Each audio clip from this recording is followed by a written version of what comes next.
Assalamualaikum warahmatullahi wabarakatuh. Selamat sore warga Nusa Tenggara Barat yang terhormat. Jumpa lagi dengan gugus tugas percepatan penanganan COVID-19 Provinsi Nusa Tenggara Barat pada hari ini, Selasa 18 Agustus 2020, dalam program informasi dan update kasus COVID-19 di Provinsi Nusa Tenggara Barat. Pada hari ini, perjumpaan kita awali dengan memberikan informasi, menjawab pertanyaan warga yang masuk ke Provincial Call Center COVID-19 tentang karantina mandiri dan isolasi mandiri. Yang pertama, kami akan jawab tentang karantina mandiri. Karantina mandiri biasanya dilakukan oleh orang yang relatif sehat, yaitu mereka yang pulang dari perjalanan atau pelaku perjalanan. Kemudian beberapa di antaranya adalah kontak erat dengan konfirmasi positif yang tidak menunjukkan gejala. Orang-orang yang melakukan karantina mandiri sebelum melakukan karantina seharusnya bertemu dengan petugas kesehatan atau anggota gugus tugas di desa di mana mereka bermukim, agar diketahui bahwa yang bersangkutan adalah seorang pelaku perjalanan dan saat ini melakukan karantina mandiri selama 14 hari, atau yang bersangkutan adalah seseorang yang berkontak erat dengan pasien konfirmasi positif, tidak menunjukkan gejala dan saat ini sedang atau akan melakukan karantina mandiri. Sehingga data-data Bapak dan Ibu pelaku karantina mandiri tercatat di gugus tugas desa. Karena bagaimanapun seseorang yang melakukan karantina mandiri harus ada yang mengawasi, dan yang mengawasi adalah gugus tugas desa. Pengawasannya antara lain: satu, yang bersangkutan tidak boleh berpergian keluar dari halaman rumahnya. Kedua, yang bersangkutan harus melaporkan gejala yang dialami selama masa karantina. Mungkin di awal karantina yang bersangkutan sehat, tetapi mungkin saja hari ke-5, hari ke-7 muncul gejala seperti demam, batuk, pilek, ataupun gejala-gejala yang lain, karena kita kenal COVID-19 sebagai penyakit dengan 1000 wajah. Apabila terdapat gejala, maka pelaku karantina harus melapor kepada gugus tugas atau petugas kesehatan yang ditunjuk untuk mengawasi pelaku karantina. Seseorang yang kontak erat melakukan karantina, hari ke-5 terdapat gejala, maka statusnya berubah dari kontak erat menjadi suspek. Apabila dia menjadi suspek, maka suspek harus dilakukan swab untuk melihat apa hasil laboratorium PCR-nya. Jadi itulah sebabnya pelaku karantina mandiri harus diawasi, karena bisa saja dalam perjalanan dia berubah status menjadi suspek atau menjadi probable, tergantung berat ringan keadaannya. Tetapi apabila dalam 14 hari tidak terdapat gejala, maka 14 hari kemudian karantinanya berakhir. Masa berakhirnya karantina juga harus dilaporkan kepada gugus tugas, karena gugus tugas akan mengeluarkan pernyataan bahwa yang bersangkutan sudah menyelesaikan karantina mandiri dan selama karantina tidak terdapat gejala-gejala yang mengarah pada COVID-19. Jadi Bapak Ibu yang sekarang sedang melakukan karantina tetapi tidak lapor kepada gugus tugas, mintalah keluarganya melaporkan keberadaan karantina Bapak Ibu kepada petugas kesehatan atau gugus tugas desa. Sehingga pada saat Bapak Ibu menyelesaikan karantina mandiri, Bapak Ibu dapat diberikan surat keterangan menyelesaikan karantina mandiri. Itu adalah jawaban untuk pertanyaan tentang karantina mandiri. Pertanyaan yang kedua, bagaimana tentang isolasi mandiri? Kita melakukan isolasi pada orang yang sudah menunjukkan gejala. Kalau karantina orang yang sehat, tapi isolasi orang yang sudah menunjukkan gejala. Atau orang yang sudah terkonfirmasi positif tetapi tanpa gejala. Bedanya karantina dan isolasi, isolasi mandiri diawasi oleh rumah sakit. Jadi seseorang yang positif, dinyatakan terkonfirmasi positif, harus lapor ke rumah sakit terdekat. Di sana yang bersangkutan akan dilakukan rongsan, kemudian diperiksa laboratoriumnya berdasarkan pemeriksaan rongsen laboratorium dan pemeriksaan klinis, maka dokter penanggung jawab memutuskan apakah yang bersangkutan harus dirawat di rumah sakit darurat atau di rumah sakit rujukan atau boleh karantina mandiri. Nah, bila mereka sudah dibolehkan melakukan karantina mandiri, maka pelaku atau pasien harus menandatangani surat pernyataan bersedia patuh pada SOP karantina mandiri. Di samping itu, satu keluarga juga harus menandatangani pernyataan bahwa sanggup mendampingi dan mengawasi keluarga yang melaksanakan isolasi mandiri. Lingkungan juga melakukan pernyataan bahwa lingkungan menyetujui dan bisa menerima pasien melakukan isolasi mandiri di rumah. Setiap hari akan dipantau apakah pasien mengalami gejala atau ada perubahan yang dirasakan oleh pasien selama karantina, isolasi maksudnya. Bila ada hal-hal atau gejala-gejala timbul, maka pasien langsung harus masuk ke rumah sakit. Apakah itu rumah sakit rujukan atau rumah sakit darurat, tergantung keadaan. Apabila selama 14 hari masa isolasi tidak ditemukan gejala, maka pada saat akhir dari isolasi biasanya diberikan surat keterangan bahwa pasien telah melaksanakan isolasi mandiri di bawah pengawasan rumah sakit dan selama menjalani isolasi mandiri tidak menunjukkan gejala COVID-19. Karena itu pasien dinyatakan sehat. Dan yang menandatangani adalah dokter penanggung jawab. Jadi Bapak Ibu, karantina mandiri atau isolasi mandiri tidak bisa dilaksanakan oleh mereka sendiri. Tetap harus ada yang mengawasi. Dan biasanya mereka bingung adalah setelah selesai siapa yang menyatakan saya sembuh, siapa yang menyatakan saya sehat. Sementara petugas kesehatan tidak pernah tahu dari awal proses isolasi atau karantinanya. Karena itu Bapak Ibu, siapapun Anda dengan status kontak erat, pelaku perjalanan atau konfirmasi positif yang tanpa gejala, tetap harus berkontak dengan gugus tugas setempat. Tetap yang konfirmasi positif harus berkontak dengan rumah sakit terdekat. Karena kita tidak pernah bisa meramalkan apa yang terjadi dalam perjalanan 14 hari Bapak Ibu menjalani karantina ataupun isolasi mandiri. Demikian Bapak Ibu sekalian, jawaban yang kami sampaikan untuk penanya tentang karantina mandiri dan isolasi mandiri. Semoga jawaban ini dapat memberikan tambahan wawasan dan pencerahan bagi Bapak Ibu yang bertanya dan bagi warga Nusa Tenggara Barat yang mungkin membutuhkan informasi. Selanjutnya kita masuk ke update COVID-19 pada hari ini.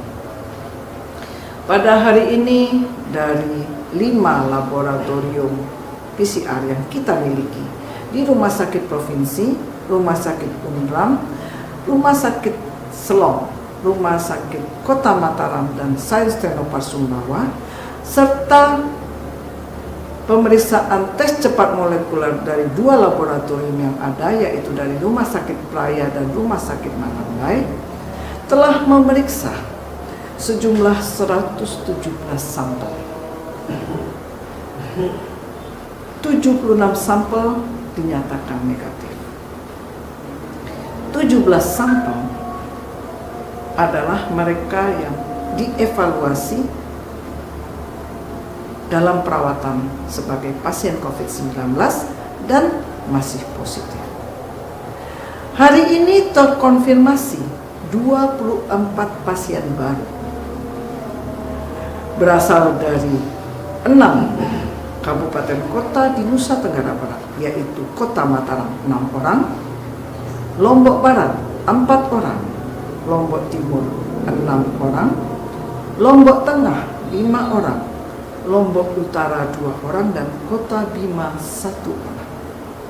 Kalau kita lihat jumlah sampel yang diperiksa dengan kasus konfirmasi positif hari ini, maka pada hari ini positif rate di NTB adalah 24%. Angka yang luar biasa tinggi. Bapak Ibu, berarti penularan terjadi di antara 100 orang, maka 24 terjadi penularan.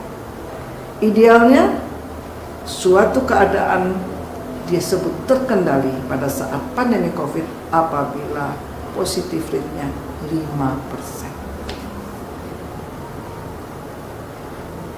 Ini patut menjadi catatan karena hari kemarin 17 Agustus positif rate dari sampel yang diperiksa hari itu adalah 17,7%. Hari ini meningkat menjadi 24%. Ini mengingatkan kita untuk waspada bahwa penularan transmisi lokal masih terjadi dalam jumlah yang cukup banyak.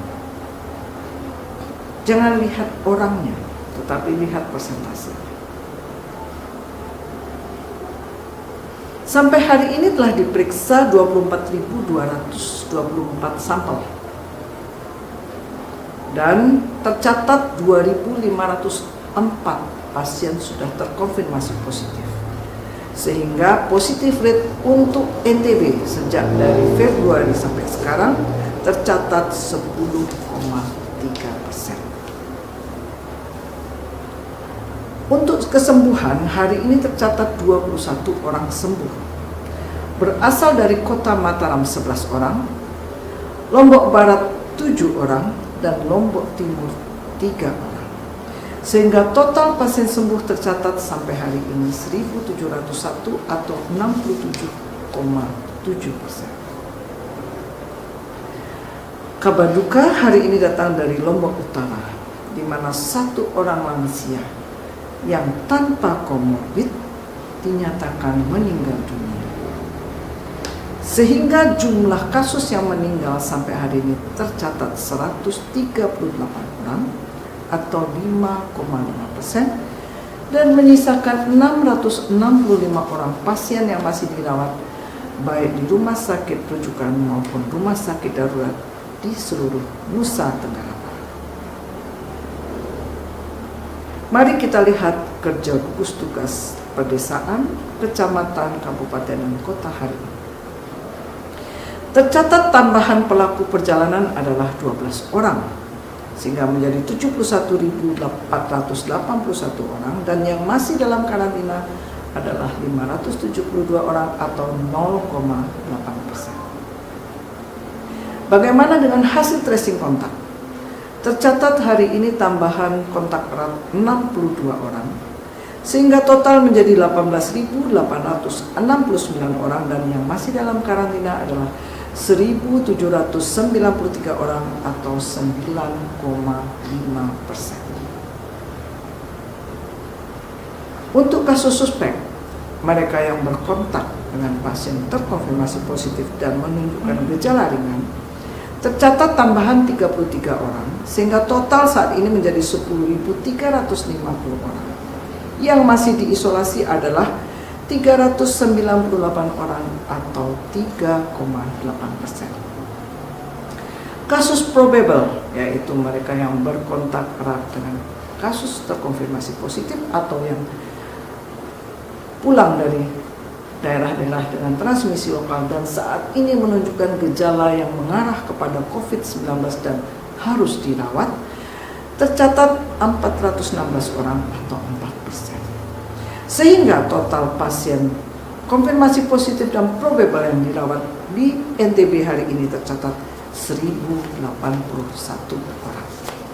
Kita doakan semoga mereka yang sedang dalam perawatan, dalam isolasi maupun dalam karantina mandiri bisa segera pulih sehingga bisa keluar dari ruang isolasi, berkumpul bersama keluarga dan bisa beraktivitas dan produktif kembali. Karena itu Bapak Ibu sekalian, kita mensupport saudara-saudara kita, tetangga kita, sahabat kita yang sekarang berada di ruang isolasi, yang sedang melakukan karantina mandiri, agar mereka kuat dan tabah dalam menjalani 14 hari yang sepi, karena mereka tidak bisa bertemu dengan orang lain. Support dengan doa, berikan dukungan, mungkin melalui WA, atau kirimkan sesuatu yang bisa menghibur mereka selama dalam karantina dan isolasi. Jangan musuhi keluarga mereka, jangan jauhi seakan-akan mereka adalah pendosa, karena mereka butuh dukungan kita. Mereka juga harus melakukan karantina karena keluarganya ada yang positif. Karena itu bantu mereka, beri dukungan moral. Mungkin mereka butuh diberikan sesuatu untuk kebutuhan sehari-hari.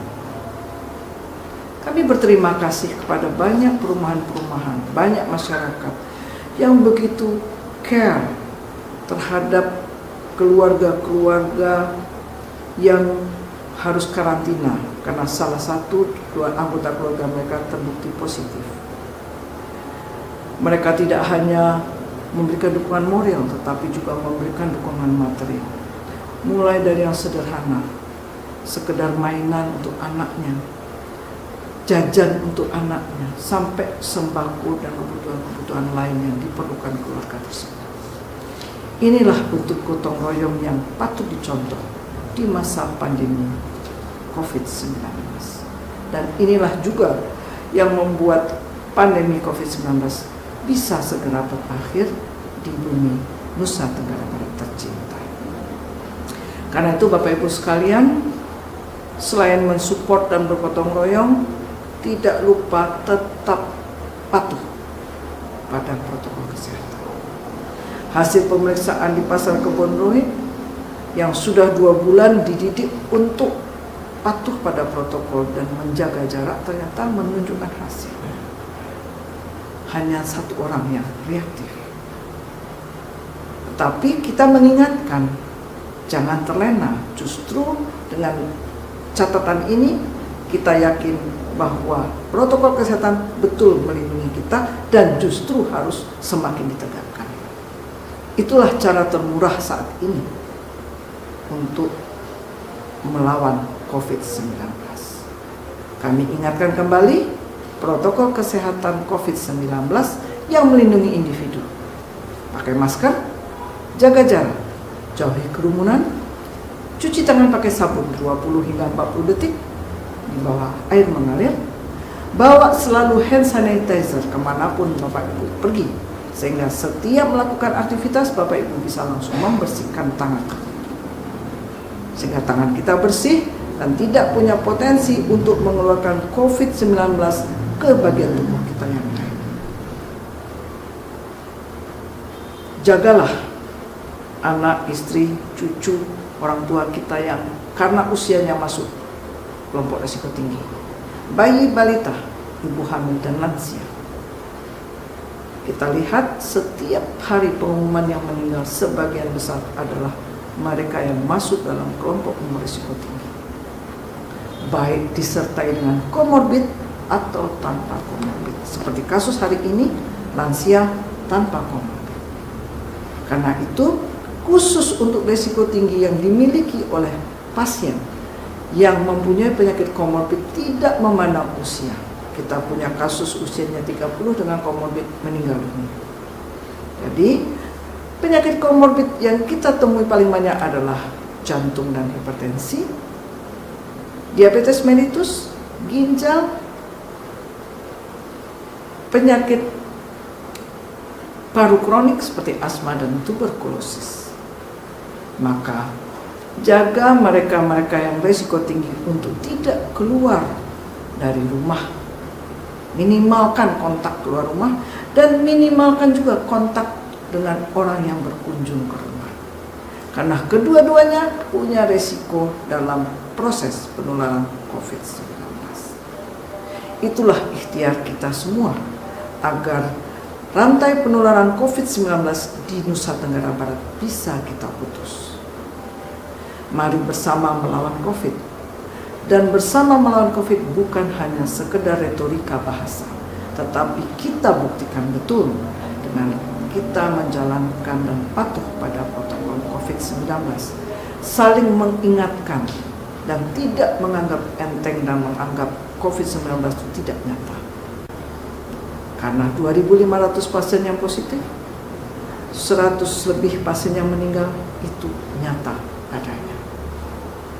Demikian Bapak Ibu sekalian, informasi yang bisa kami sampaikan hari ini.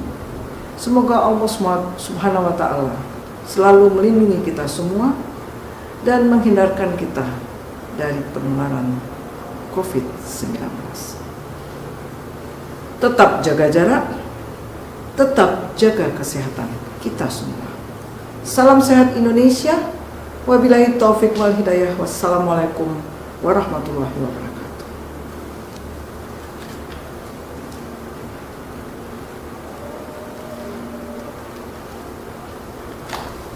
Selamat sore.